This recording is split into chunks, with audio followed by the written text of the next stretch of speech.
Lechem Lechaim, on se trouve dans un Shabbat, un Erev Shabbat très particulier. Comme on sait que cette année, comme il a été fixé, alors le 15 Av, il tombe Shabbat. Et on sait que le 15 Av, c'est écrit qu'il n'y avait pas de jour plus grand que le 15 Av et Yom Kippour. Et ce Shabbat, en plus d'être le 15 Av, il a aussi une spécificité. C'est en plus, on va lire la paracha Vaïtranan, qui est une paracha exceptionnelle, puisqu'on en parlera, on est à les 10 commandements dedans, il y a des sujets très profonds. Et en plus, on va lire l'Haftara Nachamu, qui est la première des 7 Haftarot de consolation. Et cette Haftara, elle est tellement essentielle qu'elle donne le nom Shabbat. On ne l'appelle pas Shabbat Vaïtranan, mais on l'appelle Shabbat Nachamu. Donc ce cycle d'Haftarot qu'on va lire jusqu'à Rosh Hashanah, pendant 7 semaines, sont tirés du prophète Ishayahu, qui est le prophète de la Géoula. Donc ces lectures de Haftarot, elles sont tellement essentielles que les Ramim, ils ont changé le cycle des Haftarot. On sait que chaque semaine, on lit la paracha et on lit une partie des Nevi'im qui a un rapport. Le texte, il a un rapport toujours avec la paracha. Mais là, depuis cette période-là, donc depuis les 3 semaines et ensuite les 7 semaines de consolation, on lit des parties, des parties qui ont un rapport avec le temps et les événements qui ont lieu. Pendant les 3 semaines du 7 Tammuz au 9 Av, alors on lit des Haftarot qui sont des reproches qui reflètent le malheur du peuple juif et la descente du peuple juif pendant ces 3 semaines. Et à partir donc, de ce Shabbat, le Shabbat qui suit Tisha B'Av, on commence les 7 semaines de consolation. Donc ce sujet qu'Akadosh Baruch Hu, il nous console, il est tellement important qu'on doit comprendre la signification. Qu'est-ce que ça veut dire la consolation?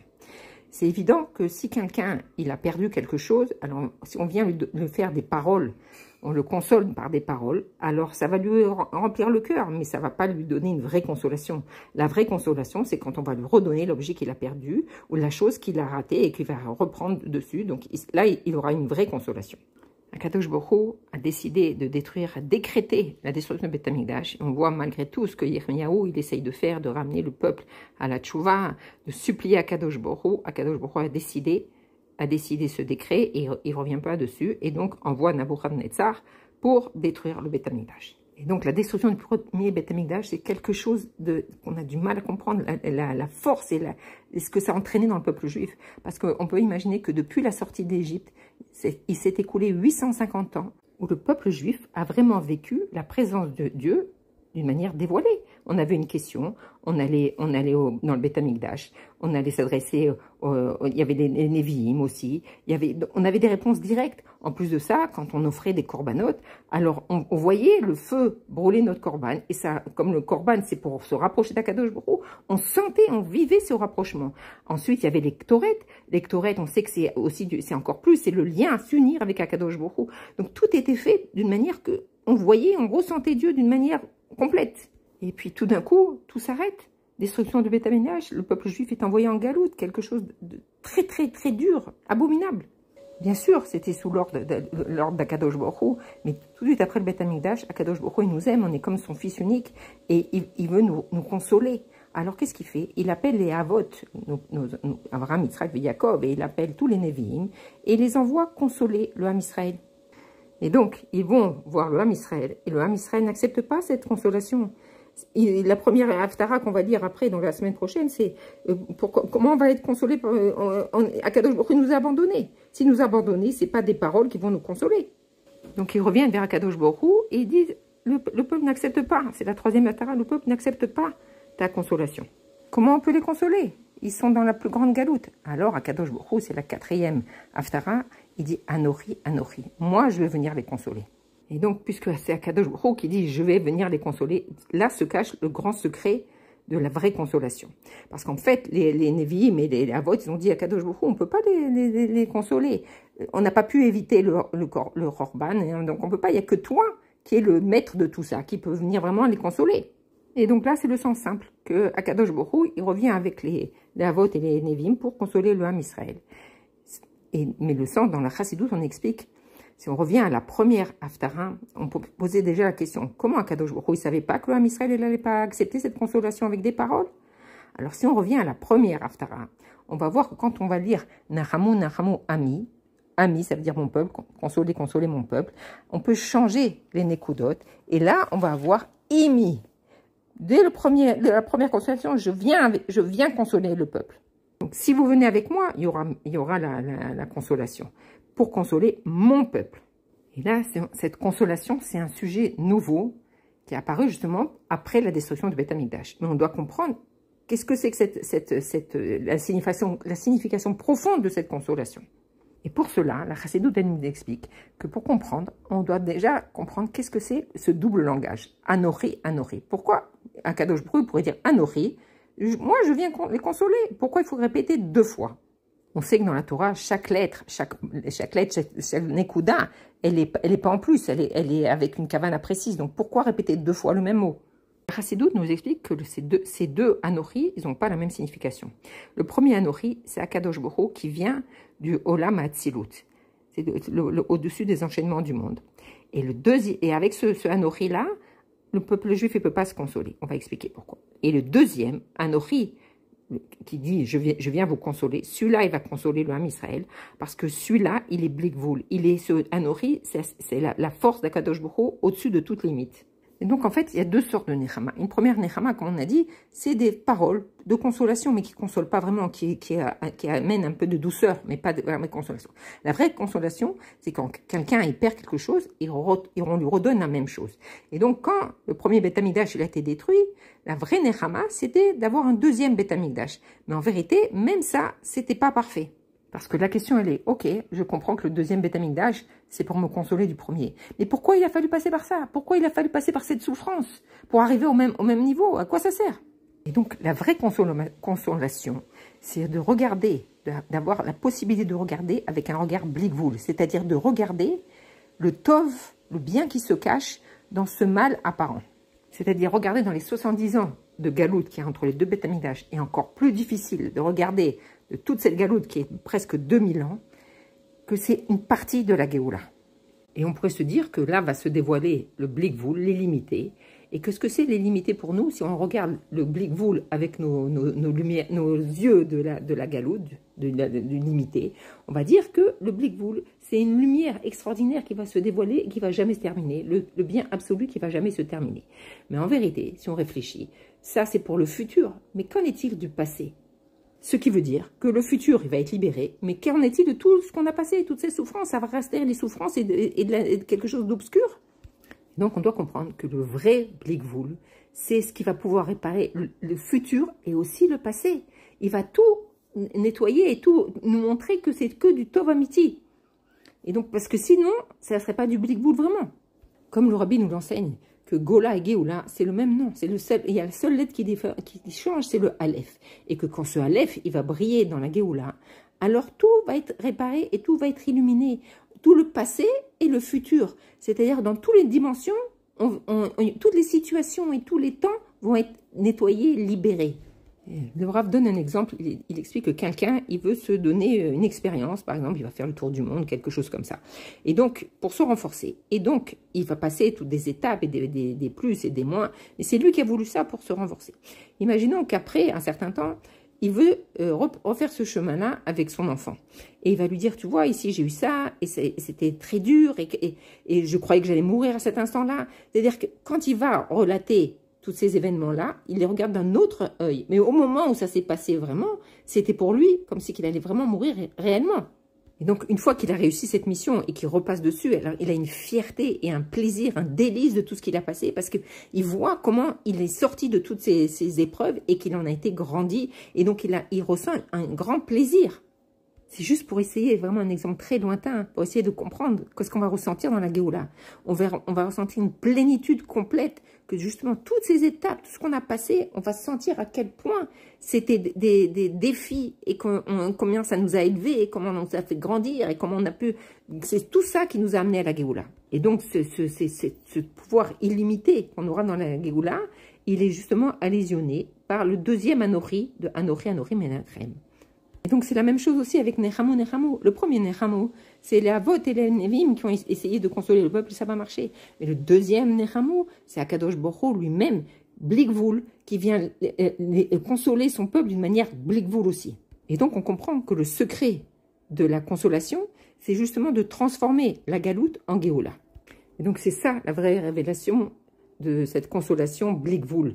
La preuve, c'est que dans le troisième Beth Amikdash, il n'aura pas de limite. Il sera Blikvoul, éternel. Et non seulement il sera lui éternel, mais le monde entier, il sera éternel parce qu'il va rayonner de sa lumière dans le monde entier. Et le monde entier, il va être comme le Beth Amikdash, d'une manière éternelle. Des sujets de la Chassidoute qu'on avait du mal à comprendre d'une manière concrète.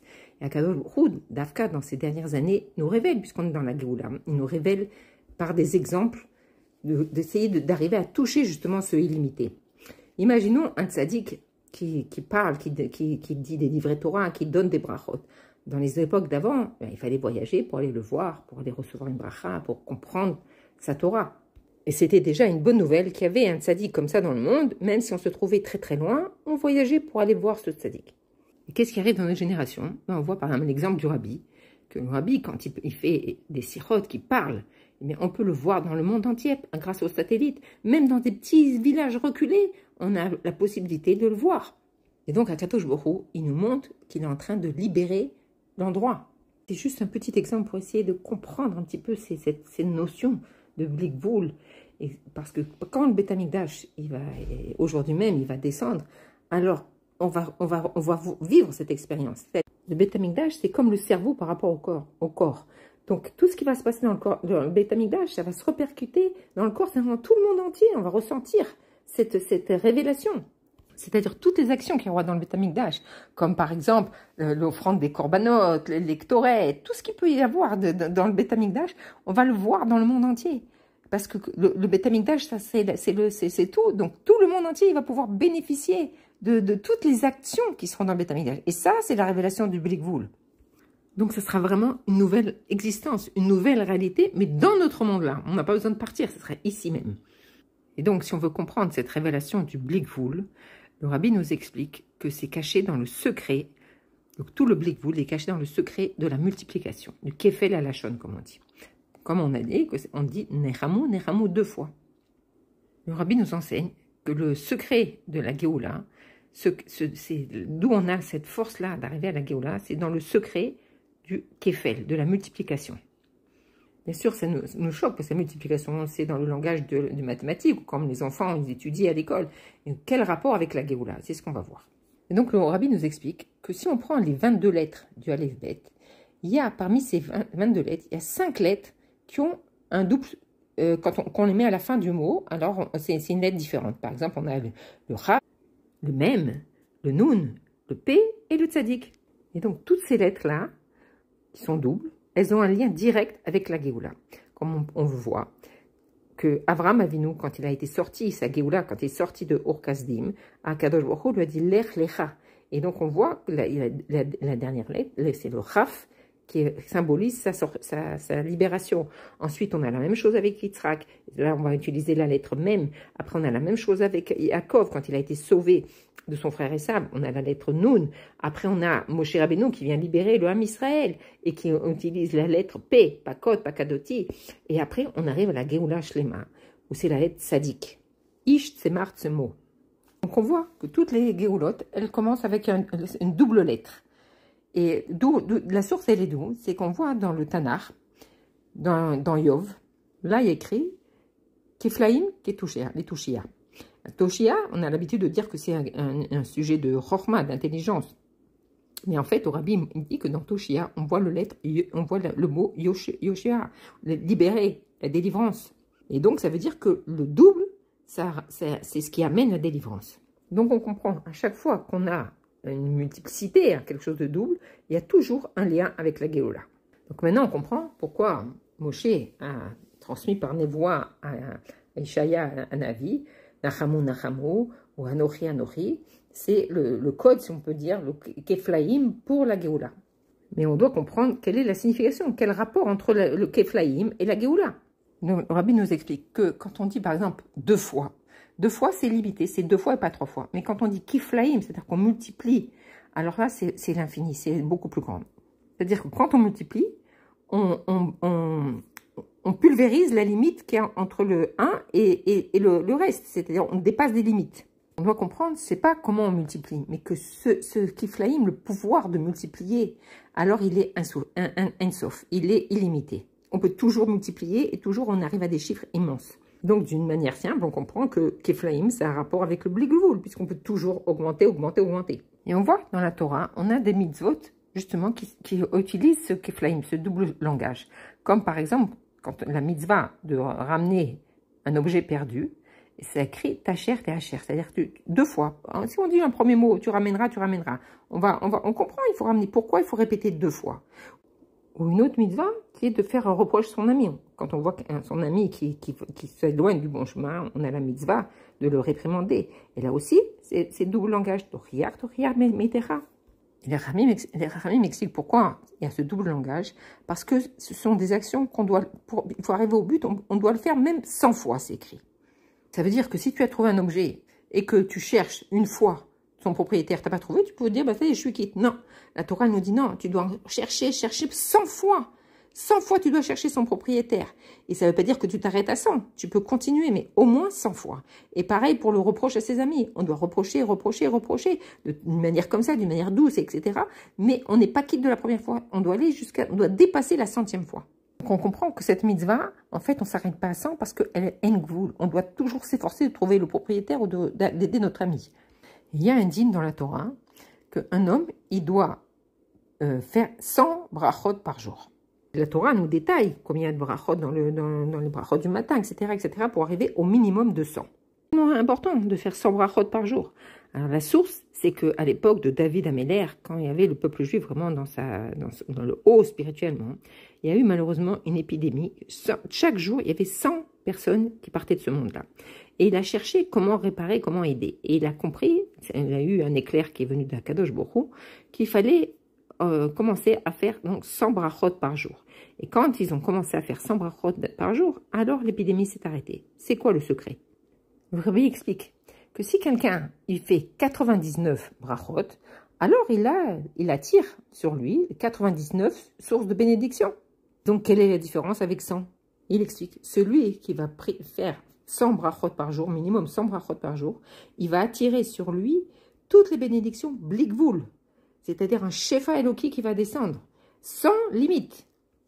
Donc on doit comprendre pourquoi ce 100, il attire minimum 100, comme on a dit, c'est le début, il attire le blissof. Et donc on va revenir au Kiflaïm. Le monde entier, il repose sur une base qui est l'unité. L'unité, c'est la base de l'humanité. Dieu, il a créé Adam Arishon unique, pour que justement lui dire que le monde, il a été créé pour lui.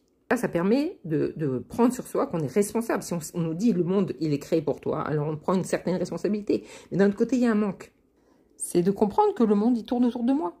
Donc c'est pour ça que la force de la multiplication, c'est une force infinie, qui va nous permettre de sortir de nous-mêmes. Ça ne se termine pas avec l'unité seule. On peut toujours aller plus loin. Et donc si on part de 1 pour arriver à 10, le 10, c'est le chiffre parfait, qui représente la shlemut. Pourquoi? Parce qu'il est composé de plusieurs unités et qu'on voit que avant 10, on peut compter chaque unité, elle est différente de l'autre. Mais quand on arrive à 10, alors le 10, il rassemble toutes les unités en un chiffre parfait. Il complète, c'est-à-dire chaque unité va compléter l'autre pour arriver au 10. Le monde, il a été créé avec le 10 sphirot. Et que chacune, elle se complète avec l'autre. Et quand elles sont les 10 ensemble, alors c'est la perfection. Un concept qui est dans le monde entier, l'homme, c'est pas bien qu'il reste seul. Il a besoin d'une communauté. Mais c'est la seule communauté qui explique le chiffre 10, c'est la communauté juive. Je m'explique. Pour prier, il faut le minyan. Minyan, il est composé de 10 personnes. C'est-à-dire, à partir de 10, on a une connexion avec Akadosh Baruch Hu. Même Moshe Rabbeinu, il a besoin d'un minyan pour une fila. Tout le monde comprend que l'individu seul, il lui manque quelque chose. Il a besoin de se connecter avec d'autres personnes. Mais le seul qui explique, le seul endroit où on explique que quand on arrive à 10, on est une perfection, alors c'est dans le Ham Israël. Et donc, d'une certaine manière, le 10, il brise les limites parce qu'il arrive à réunir 10 unités qui sont différentes chacune des autres et qui pourtant arrivent à s'unir pour faire le tzibour, justement. Mais en fait, c'est pas absolu, parce que chaque unité, elle reste telle qu'elle est. C'est-à-dire, celui qui est Chesed, il reste Chesed. Celui qui est Gvura, il reste Gvura. Il va pas s'annuler dans le 10. Le 100, lui, qu'est-ce qu'il va révéler? Il va révéler que dans chacun de l'unité, il y a les 10 aussi. Pourquoi? Parce qu'à l'intérieur de nous, on a Chesed chez Gvura, on a Chesed chez Chochma, on a les 10 forces aussi à l'intérieur de nous. Donc, quand on se retrouve à 10, en vérité, c'est 10 fois 10. C'est les 10 forces de chacun qui sont unies avec les 10 personnes. Donc, on voit que quand on se réunit, alors chacun, ça va permettre à chacun de dévoiler cette dimension du 10 à l'intérieur de nous. Et donc, si on est 10, alors ça va multiplier tout de suite par 100. Et si on est plus, alors le chiffre va augmenter. Et ça, c'est Ein Sof, parce qu'à chaque fois, on va révéler les 10 forces qu'on a à l'intérieur de nous. Et donc, plus on est nombreux, et plus le chiffre il va augmenter, on va arriver à des chiffres énormes. Plus le nombre de personnes il est réuni, et plus, à partir du 10, on va arriver très vite à 100, 1000. Et ça, c'est possible seulement quand il y a un tzibour, c'est-à-dire une communauté de 10. Parce que chacun, il va pouvoir dévoiler ses forces profondes, ses 10 forces profondes. Donc, maintenant, on comprend pourquoi 100, c'est le Blikvoul. Et donc là, on a compris le sod, le secret qui se cache derrière le kéfel, la multiplication.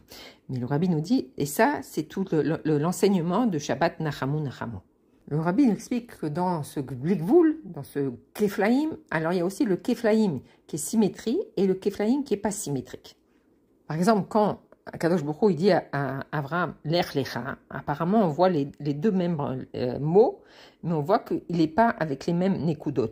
Et pareil avec tous les autres mots, c'est-à-dire qu'on voit qu'à chaque fois, il y a le début de l'action et la fin de l'action, c'est différencié à chaque fois. C'est pas exactement le mot, c'est-à-dire que chaque mot qui est le double, il rajoute sur l'autre. Mais c'est pas une symétrie totale. C'est deux mots qui vont se ressembler, il y a les mêmes lettres et c'est les mêmes choses, mais il y a une différence dans chacun. Et donc, ça fait que c'est pas symétrique totalement. Par contre, dans Nachamu Nachamu, c'est un Keflaïm parfait. C'est-à-dire c'est un double parfait. C'est les mêmes lettres, les mêmes nekudot, parfaitement, exactement pareil. Et ça, c'est un Kefel symétrie. Et le rabbi a expliqué que quand justement il y a cette perfection du double, alors ça révèle un Blikvoul encore plus grand. Comme on voit, quand Kadosh Baruch Hu, il a construit le premier Beth Amikdash, extraordinaire, une Gdusha extraordinaire, mais il était limité. La preuve, c'est qu'il a été détruit. Et après, quand il a construit le deuxième Beth Amikdash, aussi, on dit que c'était un bâtiment extraordinaire, on dit que celui qui n'a pas vu ce bâtiment-là, il n'a rien vu il n'a vu aucun bâtiment qui était beau, mais aussi, il a été limité, puisqu'il a été détruit. Donc on voit qu'Akadosh Baruch Hu, il se dévoilait dans le Beth Amikdash. Mais ce n'est pas dévoilé de la même manière dans le premier Beth Amikdash et dans le deuxième Beth Amikdash. Dans le premier Beth Amikdash, Akadosh Baruch Hu, il s'est dévoilé, c'est vraiment éloquent d'une manière concrète, à tel point que le Ham Israël, c'était une évidence, le Beth Amikdash et la présence d'Akadosh Baruch Hu, c'était une évidence qu'il pouvait faire ce qu'il voulait, ça ne pouvait pas changer. Hachem, il était là, il était dans le Beth Amikdash, et rien ne pouvait changer. Et donc, c'est pour ça qu'il faisait Avodazara, il faisait plein de Averot. Pas parce qu'il niait Dieu. Non, au contraire, il savait qu'il y avait Dieu, mais il pensait que, comme de la même manière que Dieu, il aime chacun de nous, donc ce péché, on ne pouvait pas l'abîmer. Et il savait que Dieu existait. C'est pas la négation d'Akadosh Baruch Hu, au contraire. Et c'est pour ça que le choc de la destruction était très, très, très dur. Dans le deuxième Beth Amikdash, alors on dit que la Shrina n'était pas aussi forte, c'était pas la même chose.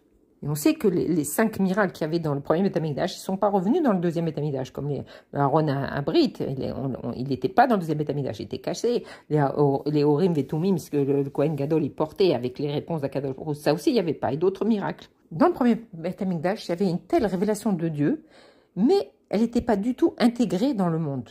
C'est-à-dire que c'était en dehors, c'était pas vraiment dans le monde. C'est-à-dire même pas regarder la beauté du Beth Amikdash.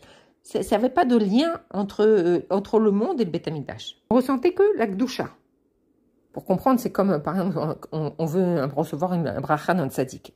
Alors, on se renseigne quel est le tzaddik, que ces brachot, elles se réalisent. On ne va pas demander quel est le tzaddik qui est le plus beau. Ça n'a pas de rapport. On cherche la Gdusha. C'était comme ça dans le premier Beth Amikdash. Dans le deuxième Beth Amikdash, c'était pas comme ça. C'était que la Gdusha, elle se révèle dans le monde d'en bas. C'est-à-dire que ça prenait position, ça s'infiltrait dans la matérialité du monde à tel point que le Beth Amikdash, il était beau et que c'était le centre du Ham Israël. C'était le Hémet qui imprégnait le monde. Et c'est dans ça qu'on voit la beauté. C'est-à-dire qu'il y avait l'union entre le monde d'en haut et le monde d'en bas. Donc, puisqu'Akadosh Baruch Hu, il crée tout, donc quand on remarque que la beauté, elle appartient à Kadosh Baruch Hu, donc on a fait une boule, si on peut dire, du spirituel, on l'a rentré dans le matériel, on est revenu sur Kadosh Baruch Hu. On voit ça dans la mitzvah des Bikurim. On sait que quand on a amené les prémices au Beth Amikdash, alors on les mettait dans les plus beaux paniers, dans les paniers en or ou dans les beaux paniers, il y avait tout un processus. Ça devait être le plus beau. Parce que si on est dans l'extrême de l'Akdusha, alors ça doit être aussi dans l'extrême de la matérialité, ça va ensemble. Il ne peut pas y avoir la révélation divine que dans le monde spirituel et pas dans le monde matériel. Ça va de pair. Donc on comprend qu'il n'y avait pas les mêmes valeurs dans le premier et dans le deuxième Beth Amikdash. Et donc ce qui explique que, pourquoi on dit deux fois Nechamo, Nechamo? Parce que si le deuxième Beth Amikdash c'était pour remplacer le premier, alors ça suffisait, il n'y avait pas besoin d'attendre le troisième Beth Amikdash.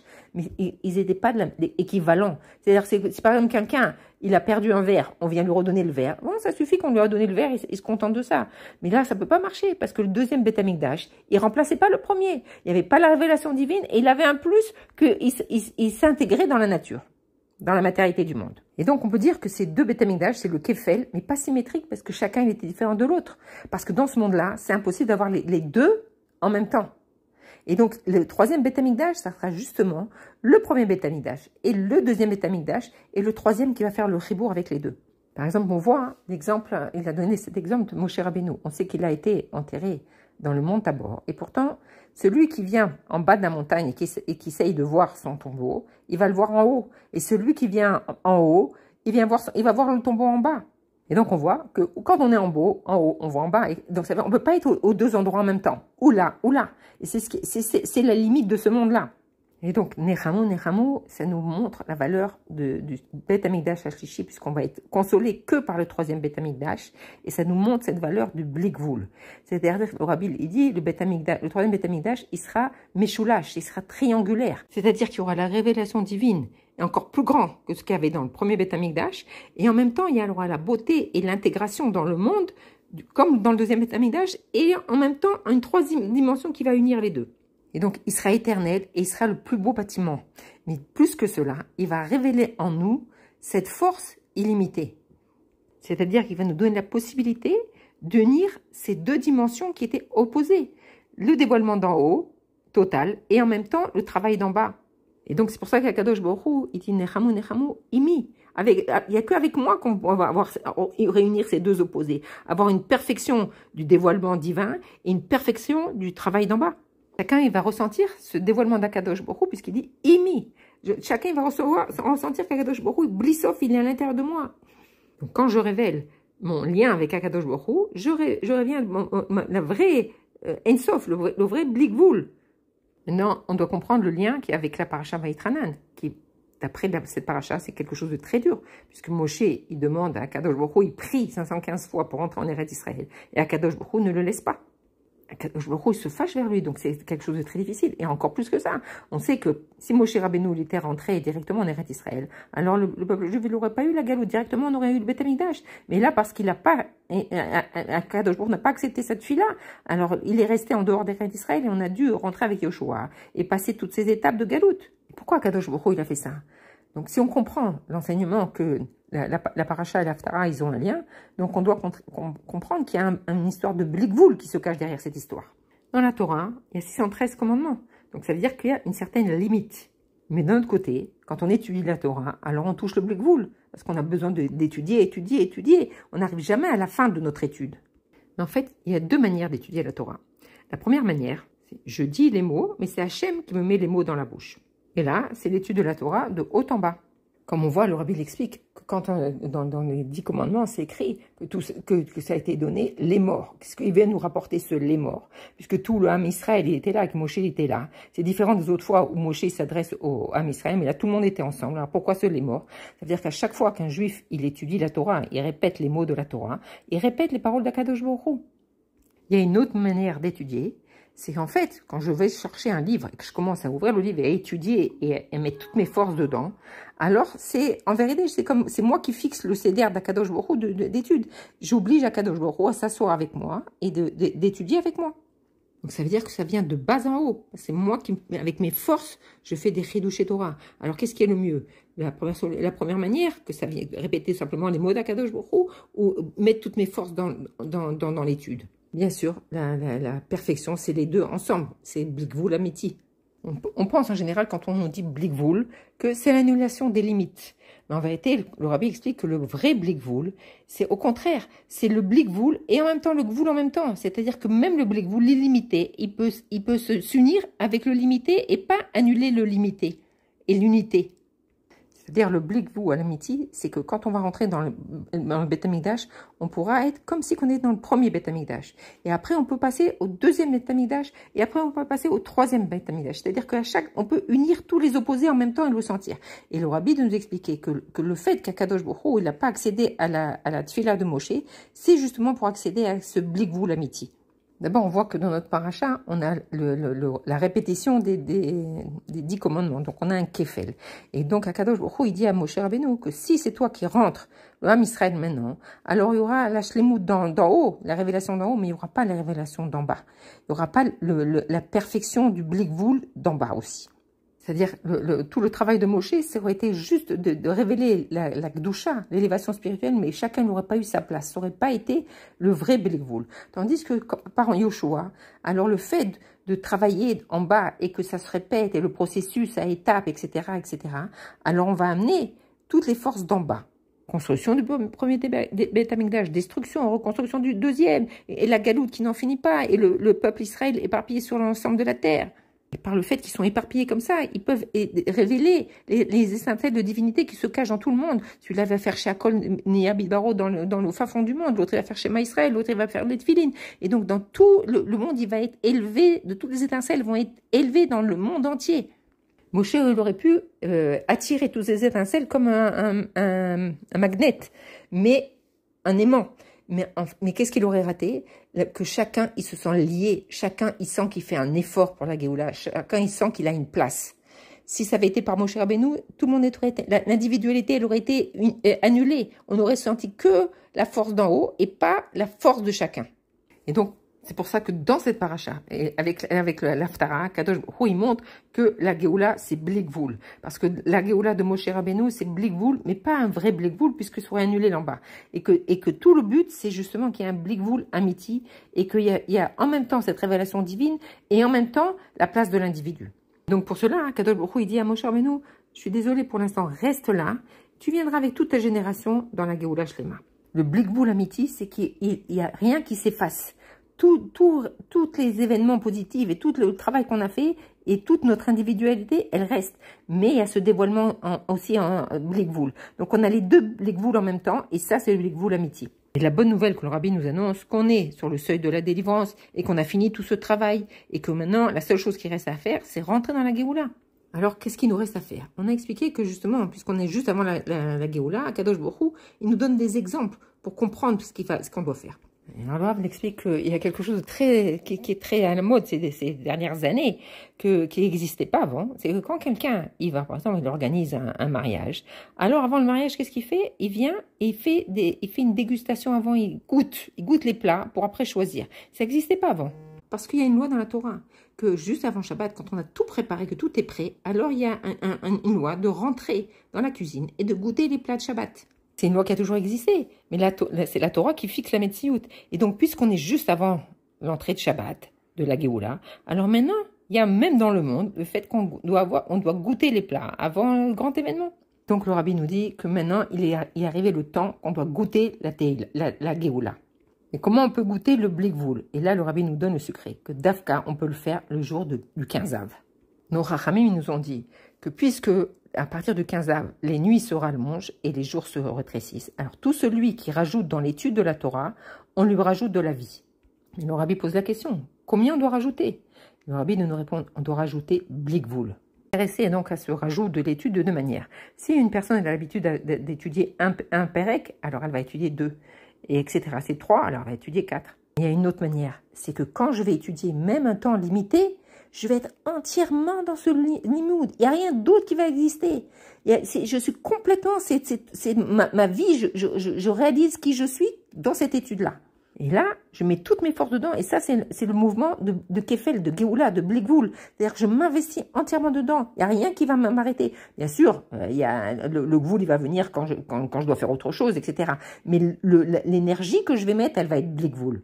On voit que quand on a des choses à faire, il y a un début et il y a une fin. Et quand on voit que le rabbi, la chose extraordinaire qu'il a fait, c'est la shlichut. Et quand on vient demander au rabbi et que le rabbi nous envoie dans une shlichut, alors on sait quand ça commence, mais on ne sait pas quand ça finit. Et là, on voit quelque chose d'extraordinaire. On ne demande pas quand est-ce que ça commence, quand est-ce que ça va finir, quelles sont les conditions. Non, la seule question qu'on demande au rabbi, c'est où le rabbi va nous envoyer en shlichut. Et là, le rabbi nous donne toutes les forces. Et c'est à nous de déterminer comment faire, quel programme, comment travailler. On n'a aucune donnée et c'est à nous de créer tout ce qui est à créer, c'est par nos forces. C'est-à-dire, en vérité, on connaît le lieu où on doit aller, mais on ne sait pas jusqu'à quand, c'est pour toute la vie. Et on n'a aucun programme de travail. À nous de tout déterminer. Hein, c'est vraiment commencer à goûter le Blikvoul. Donc, le rabbi nous dire que le 15 av, on a la possibilité de rentrer dans l'étude Blikvoul, de se donner, de s'investir 100% dans l'étude. Et le Blikvoul, il m'oblige aussi à penser aux autres. Je ne vais pas me contenter, moi, je dois enseigner aux autres. Est-ce que j'ai un nombre limité? Non, je dois diffuser, étudier, enseigner aux autres. Comme le rabbi dit que le chaliard, il doit faire un chaliard jusqu'à l'éternité. Et grâce à toutes les technologies, alors on peut diffuser vraiment très, très facilement. Quand je viens étudier un sujet dans la Torah, alors ce sujet, par exemple, il est limité. Par exemple, j'étudie les lois de la Souka ou de l'Ulav. C'est des lois qui sont limitées. Mais si je viens étudier le Pnimiut Torah sur les sphirotes, sur la force divine, etc., alors là, je commence à goûter le Blikvoul. Et bien souvent, je ne comprends pas. Mais le fait que je ne comprends pas, c'est la preuve que je suis sur le chemin du Blikvoul. Et encore, à plus forte raison, quand je choisis d'étudier les sujets de Mashiach et Géoula. Comme Mashiach et Géoula, c'est Blikvoul, donc le sujet lui-même, il est Blikvoul. Donc quand je vais investir des forces de Blikvoul dedans, alors vraiment, je vais vivre le Blikvoul amiti. Et donc, aujourd'hui, Erev 15 av, on doit prendre la chlata d'étudier Blikvoul de cette manière-là, et comme ça, on va vivre déjà la Géoula. Comme ça, comme on va prendre cette décision d'augmenter, alors Hachem aussi, il va nous donner un rajout de la vie. Mais quelle vie il va nous donner? La vie éternelle. Donc on peut dire un grand Shabbat Shalom, Lechaim, que ce Shabbat, c'est vraiment un avant-goût de la Géoula. Et on va toucher Bezrat Hashem, avec toutes ces achlatot tovot qu'on va prendre. Alors on va rentrer directement dans la Géoula, Bezrat Hashem. Yechia donné nous mourir, nous verra, nous melech HaMashiach l'olam vaed.